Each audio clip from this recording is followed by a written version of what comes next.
nggak ada suaranya ya? Bentar dok, belum. Baru mau dihitung. Aduh.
Halo dok.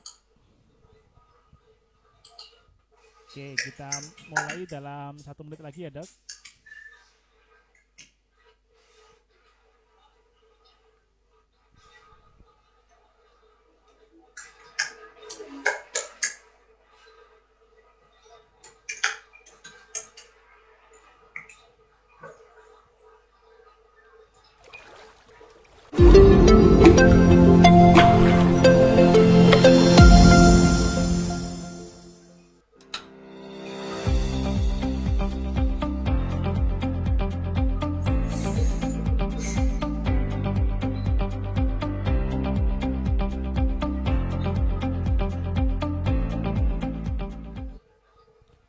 Assalamualaikum warahmatullahi wabarakatuh. Selamat siang pemirsa layanan kesehatan keliling online Rumah Sakit PKU Muhammadiyah Bantul yang berbahagia. Kali ini kita masih kembali di acara layanan kesehatan keliling online Rumah Sakit PKU Bantul, Ada dan tema suaranya. kali ini adalah tentang pentingnya penyelenggaraan shelter bagi pasien OTG atau kita anggap sebagai isolasi mandiri yang dikelola secara baik dan benar begitu ya. Nah, Bapak dan Ibu sekalian pemirsa yang berbahagia, kita tahu bahwa di Yogyakarta dan di Indonesia saat ini kenaikan angka COVID sangat tinggi. Bahkan kalau kita lihat angkanya belum menunjukkan cenderung penurunan. Dan ini berkontribusi kepada peningkatan jumlah pasien di rumah sakit, terutama di Yogyakarta secara khusus dan di Indonesia pada umumnya. Rata-rata rumah sakit mengalami peningkatan kunjungan untuk pasien COVID-19. Nah, terlebih lagi kemudian banyak masyarakat yang di tracing ternyata juga diindikasi mengalami terinfeksi COVID-19 yang kita sebut sebagai OTG karena tanpa gejala, tanpa tanda-tanda adanya COVID-19. Padahal yang bersangkutan adalah terinfeksi COVID-19. Nah, oleh karenanya selama sekian menit ke depan kita akan berbincang dengan Dr. Barkah Jaka Purwanta, spesialis penyakit dalam konsulen. Subspesialisnya adalah ginjal kalau nggak salah ya. Saya lama tidak bertemu dengan beliau, semoga benar ya. Tadi subspesialis ginjal, KGH kalau nggak salah singkatannya ya dokter. Nah oleh karenanya kita akan menuju ke dokter Barka yang sudah berada di depan Rumah Sakit PKU Muhammadiyah Bantul. Assalamualaikum dokter Barka.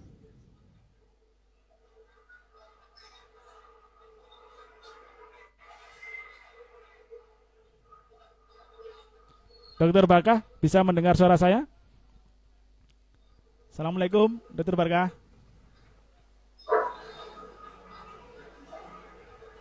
Halo, Dokter Barkah, apakah bisa mendengar suara saya? Oh, nggak ada suaranya ya?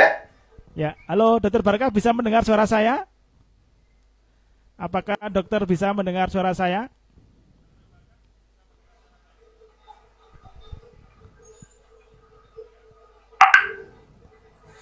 Assalamualaikum, Dokter Barkah, apakah bisa mendengar suara saya? Baik, kita kembali akan menyapa. Nah, oke, ini sebenarnya kalau suaranya Dokter Barkah sudah terdengar dari sini, tetapi kita mencoba kembali berhubungan dengan Dokter Barkah. Dokter Barkah, apakah bisa mendengar suara kami, Dok, yang ada di studio PKU Bantul? Ya, Mas Budi, tapi kok kecil sekali ya? Oke, ya baik, Dok. Terima kasih, Dok. Nah, ini sudah masuk, Dok. Kita masuk. Oke. Ya. Nah, Dokter Barkah bisa cerita kepada kita kenaikan COVID-19 di Jogja pada umumnya, dan kemudian sebenarnya kasus OTG ini banyak nggak, Dok? Nah, kalau banyak, apa yang harus kita selenggarakan mengingat rumah sakit sudah pada full kayaknya, Dok ya? Monggo, Dok, untuk disampaikan. Ya, terima kasih Mas Budi. Jadi lonjakan kasus COVID pada akhir-akhir ini memang semakin meningkat ya. Jadi yang di tracing dalam satu hari itu hasil dari laboratorium itu bisa mengeluarkan antara 300 sampai 400 hasil pemeriksaan untuk Bantul saja ya. Itu untuk Bantul. Yang positif kira-kira sekitar 10% sampai 20% rata-ratanya. Jadi kalau dari hari ini saja sekitar 400 lebih yang diperiksa, itu yang positif ada 50. Jadi ini yang untuk hari ini. Jadi ini laporan harian, makin hari memang makin meningkat karena proses tracingnya juga cukup baik ya, sehingga semua yang menjadi kontak erat kemudian dilakukan pemeriksaan, dan cukup kewalahan sebenarnya untuk daerah Bantul saja. Dan dari sekian banyak yang positif itu memang persentase yang dengan gejala itu sekitar 10% juga ya. Jadi dari 50 nanti sekitar paling minimal 5 atau 10 orang itu bergejala, yang lain tanpa gejala. Nah, ini menurut revisi 5 dari penanganan COVID, untuk yang tidak bergejala itu bisa diisolasi mandiri di rumah masing-masing. Itu untuk yang revisi 5. Tetapi kendalanya untuk di daerah kita di Bantul, terutama untuk di DIY, itu ada beberapa permasalahan kalau isolasi mandiri di rumah. Yang pertama, rumah tidak punya fasilitas untuk isolasi dan tidak bisa memisah dengan keluarganya, sehingga akan bercampur dengan keluarganya dan akan menjadi klaster keluarga yang lebih merajalela lagi ya. Kemudian yang kedua, masyarakat juga belum bisa menerima, apalagi di daerah kos-kosan ya. Di masyarakat sekitar kalau ada satu yang positif di situ, kemudian mau isolasi mandiri di rumah, beberapa tempat belum bisa menerima kehadirannya atau keberadaannya di rumahnya sendiri. Mahasiswa yang kos juga sama ya, untuk kejadian yang begini, untuk yang positif ini juga belum ada tempat, sehingga disinilah perlunya ada inisiatif untuk melakukan atau mengadakan shelter-shelter, karena kalau semuanya ditampung di rumah sakit untuk orang-orang yang menunggu hasil swab dan orang-orang yang tanpa gejala dengan hasil swabnya positif, ini rumah sakit akan terlalu penuh ya untuk melakukan sekedar isolasi, sehingga saran atau inisiatif untuk membuat shelter-shelter ini sangat diperlukan, Mas Budi. Itu Mas Budi. Oke, Dok, baik, terima kasih, Dok. Jadi kira-kira memang shelter ini sangat dibutuhkan, terutama di era yang peningkatan kasus OTG-nya luar biasa tinggi ya. Nah, Dokter Barkah, sebenarnya kenapa sih kemudian masyarakat ini gampang sekali terpapar oleh COVID-19, Dok? Kenapa, Dok? Yang pertama karena protokol kesehatan belum bisa dijalankan dengan secara disiplin, jadi masyarakat ada yang memang tahu, ada yang memang abai, ada yang memang tidak tahu ya. Jadi apa sih gunanya protokol kesehatan? Dan ada beberapa yang merasa bahwa virus ini virus main-main saja ya, jadi bukan virus beneran. Jadi seolah mereka karena tercampur-campur ya isunya di masyarakat, entah isu politik, isu macam-macam, sehingga yang ansih memang ini suatu fakta, biasanya masyarakat masih gampang, masih ragu, sehingga penanganan protokol kesehatan untuk mencegah supaya tidak tertular dan menularkan seperti dengan 4M itu ya, jadi mencuci tangan, memakai masker, menjaga jarak dan menghindari kerumunan itu belum menjadi gaya baru dalam kehidupan masa pandemi ini. Itu yang pertama ya. Jadi disiplin ini belum bisa dijalankan dengan baik. Yang kedua, memang ada isu-isu politik yang tidak jelas, yang di masyarakat yang menjadi salah paham, karena kadang merasa bahwa ini virus-virus buatan dan sebagainya yang sudahlah abaikan saja gitu ya. Yang ketiga, merasa bahwa banyak yang tidak bergejala, sehingga udah biasa kayak flu biasa kok gitu ya, sehingga seolah menjadi kejadian yang keseharian. Nah ini menjadi beberapa kasus ini, malah kasus ini semakin hari semakin meningkat karena penularan yang utama adalah lewat pernafasan ya. Sehingga kalau kita menghirup nafas dari udara bebas, di situ ada virus ya kita pasti kena. Apalagi yang OTG itu tidak pakai masker, dia setiap saat bicara, setiap saat bersin, batuk mengeluarkan virusnya ke udara bebas. Jadi ini yang menjadi masalah buat kita semua sekarang, menjadi semakin meningkat kondisinya. Oke, Dok. Ya. Jadi memang ini kompleks sekali ya kalau kita berbicara mengenai yang menyebabkan masyarakat gampang sekali tertular oleh COVID dan kemudian menjadi OTG ya. Nah, pertanyaan berikutnya begini, Dok. Kadang kan kemudian bahwa mereka menganggap karena merasa tidak ada bergejala gitu, sehingga kemudian mereka seakan-akan kemudian ya mereka hidup biasa saja begitu ya. Nah, ini yang kemudian memang menjadi perhatian bersama tentunya, ada PR bersama. Nah, dalam konteks ini Dr. Barkah mungkin juga bisa menyampaikan kepada kita resiko-resiko yang kemudian bisa berdampak luas kalau kasus OTG ini dibiarkan bebas begitu ya, dan tidak dilakukan karantina secara maksimal. Resiko-resiko apa, Dok, ke depan yang bisa terjadi, Dok?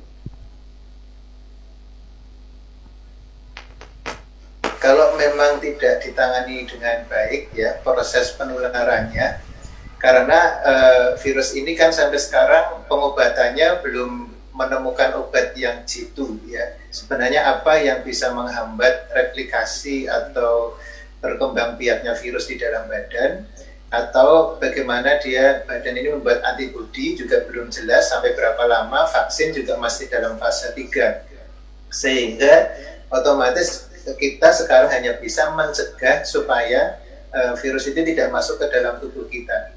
Kalau sudah terlanjur masuk ke dalam tubuh kita ya berproses ya. Berproses, dia virus itu berkembang biak, kemudian melakukan perusakan-perusakan ke organ-organ kita, yang paling pertama adalah paru-paru kita.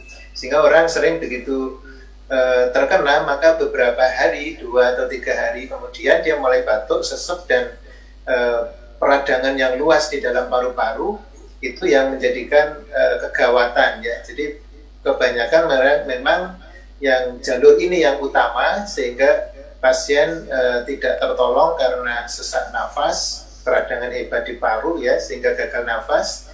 Dan karena virus itu beberapa hari terus-menerus menyerang, maka kondisi ini kadang kondisi tubuh kita tidak mampu bertahan untuk berhari-hari melawannya. Padahal virus ini juga sebenarnya beberapa hari kemudian dia akan mati ya. Tetapi dalam proses menunggu matinya virus, kadang-kadang manusianya udah mati duluan, sehingga nggak tahan untuk lebih bertahan ya. Jadi mana yang duluan? Kuat-kuatan memang kalau kondisi pada saat ini ya. Jadi vaksin belum ada, pembunuhnya virus juga belum, sehingga yang paling efektif maka jangan kita sampai tertular. Itu aja yang yang utama. Sehingga orang yang OTG diharapkan jangan merasa aman ya, karena dia justru menjadi pembunuh orang lain itu ya, yang orang-orang lain yang tidak punya kekuatan yang sama dengan dia, maka kasihan orang lain. Jadi kalau kita pakai masker dalam rangka mengkasih sayangi sesama ya, jadi tidak hanya untuk bergaya-gaya bahwa saya paling sehat, saya tidak akan kena dan seterusnya, tapi ingatlah di sekeliling kita ada orang-orang kesayangan kita ya, itu ya Mas Budi ya. Ya, dokter, ini kan ada yang bertanya begini ya, kenapa ada yang terinfeksi COVID itu dalam hitungan cepat dia meninggal dunia, tapi ada yang terinfeksi COVID tapi ya biasa-biasa saja. Jadi ini yang membedakan seperti apa, dok? Ya. Yang pertama masalah virulensi, ya. Tipe virusnya berbeda-beda. Ini sudah ada beberapa macam strain virus yang beredar. Ada virus yang tidak begitu kuat potensinya, sampai virus yang paling kuat. Jadi kalau yang masuk ke tubuh kita ternyata virus yang kuat, dalam beberapa jam, beberapa hari kita sudah kalah ya. Tapi ada virus yang virulensinya lemah, sehingga dalam sampai kadang 14 hari, pada banyak juga yang akhirnya kita sembuh. Itu yang pertama dari virulensi. Yang kedua dari paparan. Semakin kita terpapar banyak virus yang masuk, mungkin kalau kita buka masker sesaat yang masuk baru 10 virus gitu ya. Tetapi begitu kita berkali-kali buka masker dan kemudian di situ tempatnya banyak virus, kita hirup terus, maka virus yang masuk semakin banyak. Jadi musuh yang masuk ke dalam badan kita makin banyak. Nah, ini juga menimbulkan orang ini lebih cepat menjadi berat penyakitnya daripada orang yang tadi hanya mendapat virus sedikit. Dan kalau yang mendapat virus sedikit perlu proses, perlu perkembangbiakan di dalam tubuh kita beberapa hari, kemudian dia banyak juga, akhirnya menyerang kita. Tapi kalau yang sudah terlanjur masuknya banyak, dikeroyok langsung pada saat hari yang sama, dia akan menjadi lebih tidak kuat.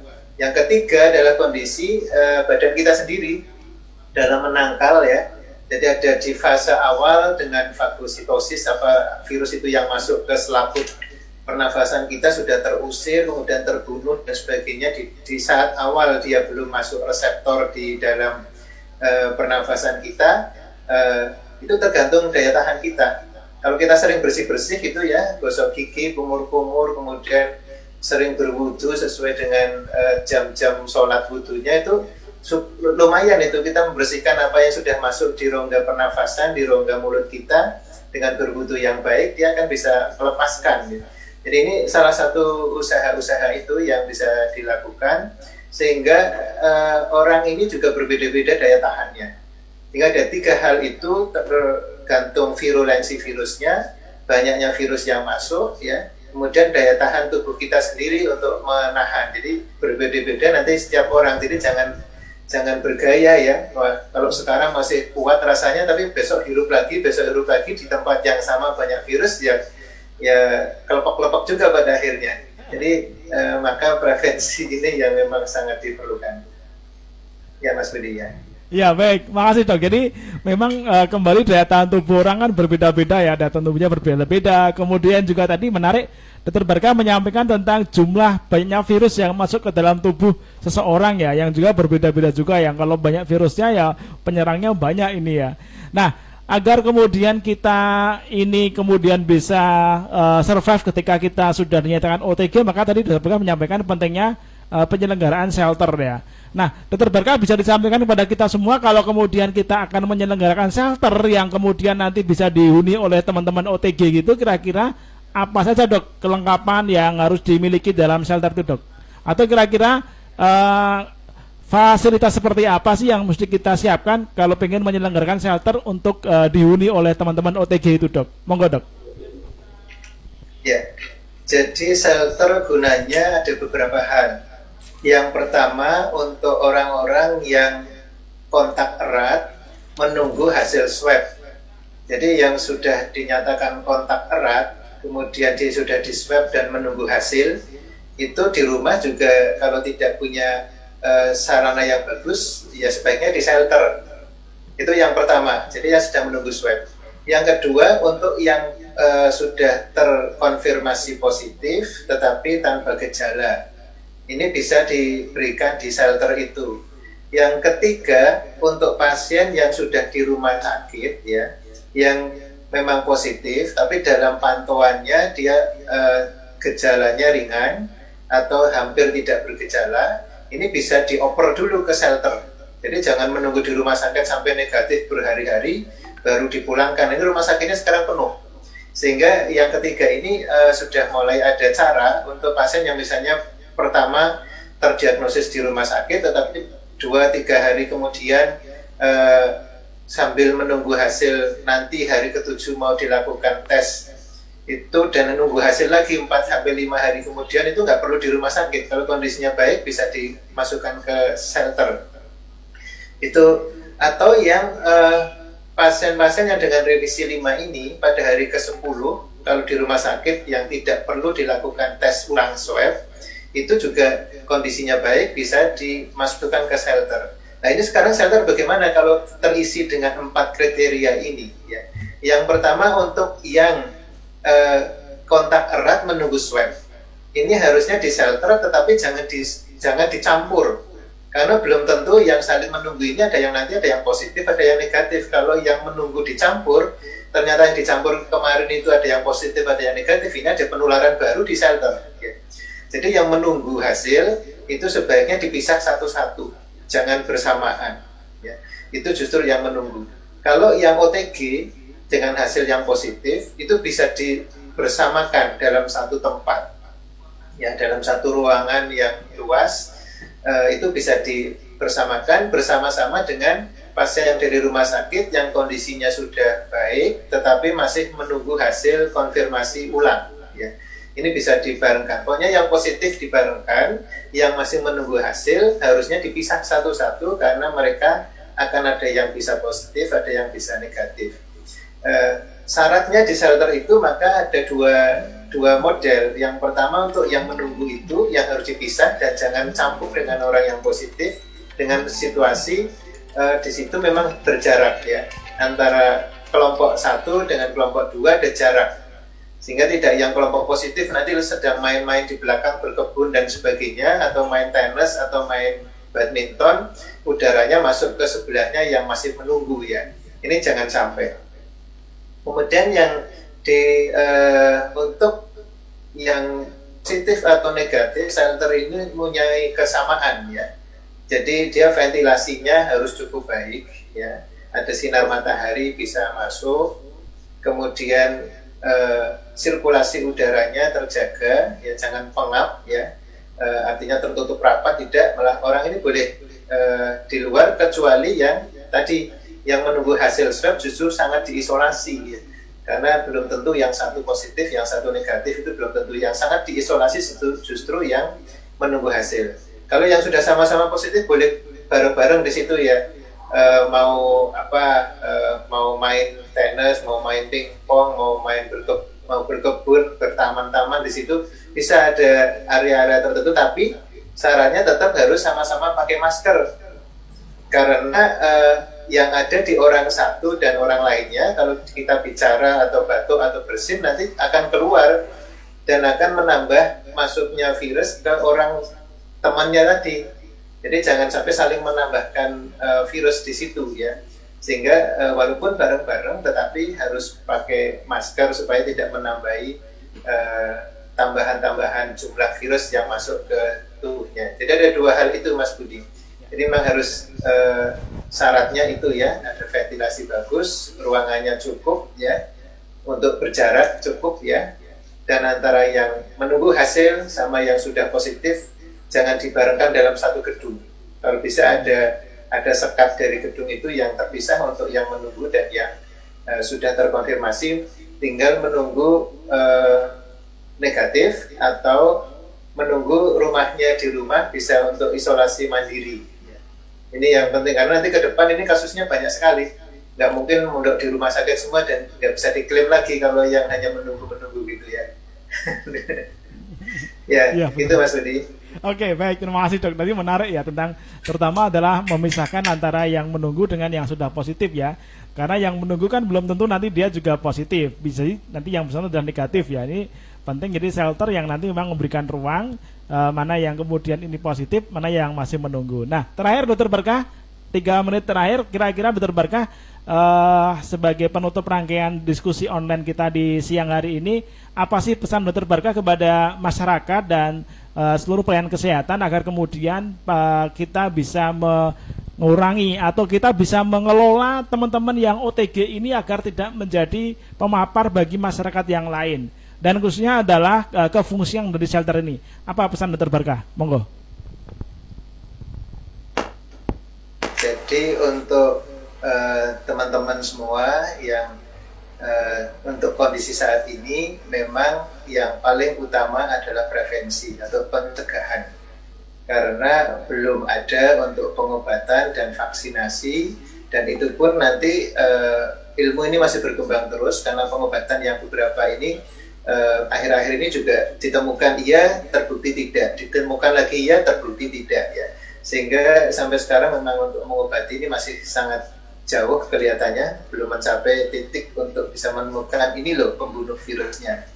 Yang kedua, vaksin juga masih dalam fase 3, sehingga masih perlu pengamatan, lihat efek samping dan sebagainya, dan sedang diuji coba, mudah-mudahan saja bisa ada manfaatnya ya, dan tidak membahayakan.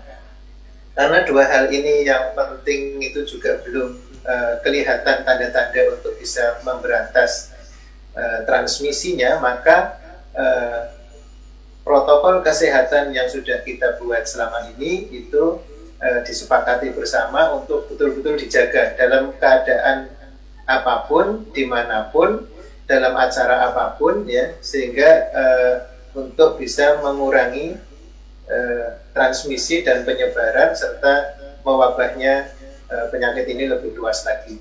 Jadi itulah yang perlu dijaga betul. Kemudian orang-orang yang OTG tadi, maka kalau dia sudah betul-betul terkonfirmasi positif dan tidak ada gejala, maka bertindaklah, bersyukurlah ya. Caranya bersyukur adalah betul-betul kepada Allah itu kita menyatakan diri bahwa telah diberikan kekuatan ya, sehingga dengan adanya virus yang masuk tetap tidak punya gejala apa-apa. Yang kedua, rangkaian syukur kita adalah jangan kita menjadi beban orang lain, jangan kita membahayakan orang lain, karena kita merasa tidak ada gejala, kemudian kita AB ya, karena kita tinggal pakai masker, bukan masalah karena saya nggak pakai juga saya sudah kuat nih, nggak ada apa-apa. Tapi ingatlah bahwa apa yang ada di badan Anda itu adalah ada virus yang bisa tersebar dan menularkan ke orang lain, yang orang lain belum tentu sekuat Anda. Ya, ini yang harus diperhatikan, karena kita hidup dalam kebersamaan, jadi bukan hidup sendirian ya. Jadi inilah yang mari kita jaga bersama supaya COVID ini bisa segera berakhir ya. Pada saat ini sedang makin puncak dan makin merajalela, di beberapa negara dianggap sebagai COVID gelombang kedua ya. Ini justru sangat hati-hati, dan inilah yang bisa saya sampaikan Mas Budi ya. Mudah-mudahan dengan cara kita berikhtiar, selalu berikhtiar, tidak ada salahnya untuk menjaga supaya kita tetap bisa terjaga sehat dan sesama kita juga sehat, karena sehat kita untuk bersama-sama, tidak hanya untuk diri kita sendiri. Terima kasih Mas Budi. Baik, terima kasih Dr. Barkah Jaka Purwanta, spesialis penyakit dalam, konsulen ginjal dan hipertensi. Beliau adalah dokter spesialis penyakit dalam sekaligus konsulen untuk ginjal dan hipertensi Rumah Sakit PKU Muhammadiyah Bantul, yang telah memberikan pencerahan terkait dengan masyarakat yang lebih banyak sekarang terpapar dan terinfeksi dalam status OTG yang berpotensi menularkan pada orang lain, dan pentingnya isolasi berbasis shelter ya, karena kalau isolasi mandiri seringkali kemudian abai, sudah diminta untuk isolasi mandiri di rumah gitu ya, tapi ternyata masih jalan-jalan kemana-mana, masih peluyuran, masih berkumpul. Nah, ini berpotensi menularkan semakin banyak penderita COVID-19. Oleh karenanya isolasi mandiri berbasis shelter itu sesuatu yang mesti bisa diselenggarakan dan harus diselenggarakan untuk mengontrol laju peningkatan COVID-19 di Indonesia. Terima kasih atas perhatiannya dan kita kembali lagi di episode mendatang di layanan kesehatan keliling online Rumah Sakit PKU Muhammadiyah Bantul. Assalamualaikum warahmatullahi wabarakatuh. Waalaikumsalam warahmatullahi wabarakatuh.